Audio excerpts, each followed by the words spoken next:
You are responsible for your life.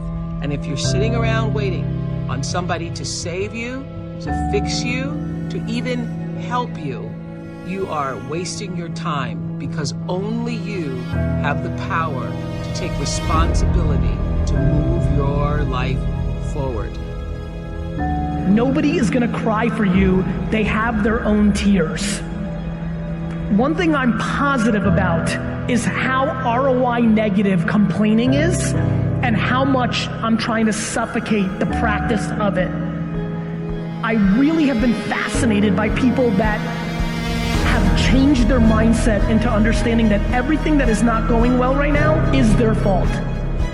It has been remarkably important to me in understanding that everything that I'm not happy about is on me.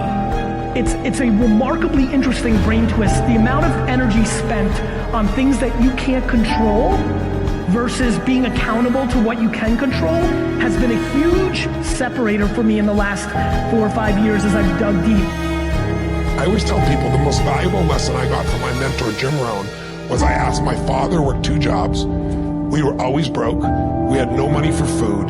And we lived in a community we moved to, which was, I thought they were all rich and we were on the other side of the tracks. It was lower middle class, but compared to where we lived before, these people seemed rich compared to us. And I just didn't understand it. And Jim said to me, Tony, it's not about the value of your soul, it's about the value of you in the marketplace. And your father's skills are not that valuable. Someone said we have 2 primary choices in life. We can either accept conditions as they exist, or we can take the responsibility to change them. See, a lot of people want to exempt themselves from taking responsibility. All they want to do is talk about the problem. Every time you see them, they'll tell you their story over and over and over and over again. No one's going to do anything for you. What the rules of being a real leader? You need to take responsibility for your own life. Bringing energy to your team, leading in recruiting, leading in leadership, leading in growth. Nobody owes you anything, but you owe other people everything. That's what a leader does. You take responsibility. You know exactly right now what you're not doing. It would be criminal of you to leave here and say, I don't know what to do. You know exactly what you're afraid of. You know exactly what you've been avoiding, and you got to make a decision to change it. You know exactly what it is. Don't BS anybody. You know what you need to do different. You know the changes you need to make. And if you can do that, you stop kidding yourself, you can win. You can overcome your fear, overcome procrastination, whatever that is. I say to people, you've got to participate in your own rescue. You've got to retool yourself.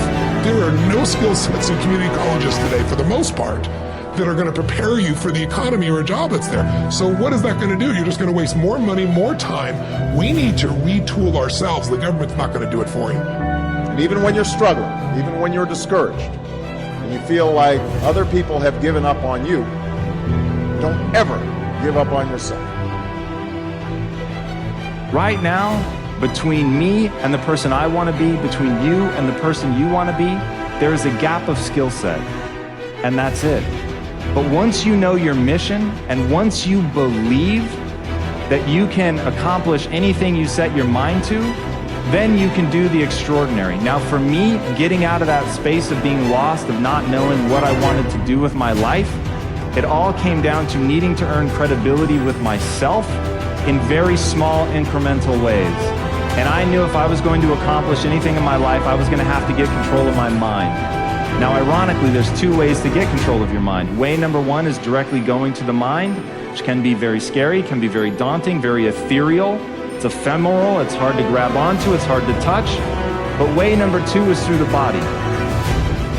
And so I decided that my Kung Fu was going to be to get very good at developing my body. And in that process, I was going to learn about nutrition, which would allow me to help my mom and my sister. In that process, I was going to earn credibility with myself. And earning credibility with yourself is so important. Do it in micro ways. For me, just showing up to the gym every day was a micro victory. I said I was going to do it, and I did it. Now you have to understand, I hate working out. So for all of you crazy people that get an endorphin rush from running, I hate you all. Running for me is like being stuffed into a meat grinder. There is absolutely nothing pleasurable about it whatsoever. So whatever neurological thing you guys get that you've been blessed with, I have not been blessed with that. So for me, showing up at the gym sucks. Eating a bowl of ice cream is awesome. And so getting to a better place for me was a totally different journey. And what that was just showing up every day and putting in the work. It was reading about human metabolism and understanding how what I eat impacts my body. It was earning a little bit of discipline every day, knowing that, well, I did it yesterday, I can do it again today. It was not eating something that I wanted to eat. And most importantly, and if you're taking notes, write this down, it was about changing my identity. Because at the end of the day, identity and values drive behavior. Identity and values drive behavior. So if you want to make a change, you have to change your vision of who you are. You have to begin telling yourself a different narrative. And the narrative you tell yourself about yourself is everything. And if you tell yourself that you're a scared, undereducated kid from Tacoma whose family has never accomplished anything, let me tell you what you will become. A scared, undereducated kid from Tacoma who never accomplishes anything, because that's what you believe. You tell yourself that story enough, and it will become real. But on the flip side, you could tell yourself a story of you're a learner. You learn faster than most people. You're willing to put in more work than most people. You're willing to read more books than most people. You're willing to spend an inhuman amount of time every day improving your mind simply by getting new ideas into the system. And that you will admit that you're wrong faster than anybody else, that you won't let your ego get in the way. And you tell yourself that story over and over and over. So when somebody comes and tells you how stupid you are, that you're just a dumb kid from Tacoma, you go, you're right, that's amazing. Thank you for pointing out that flaw, because now that I'm aware of it, I can improve it, because I'm the learner. And once I switched my narrative to being the learner, it didn't matter where I started, it only mattered where I was trying to go. And as long as I had that clarity, then I could execute, because I believed I could do anything I set my mind to without limitation.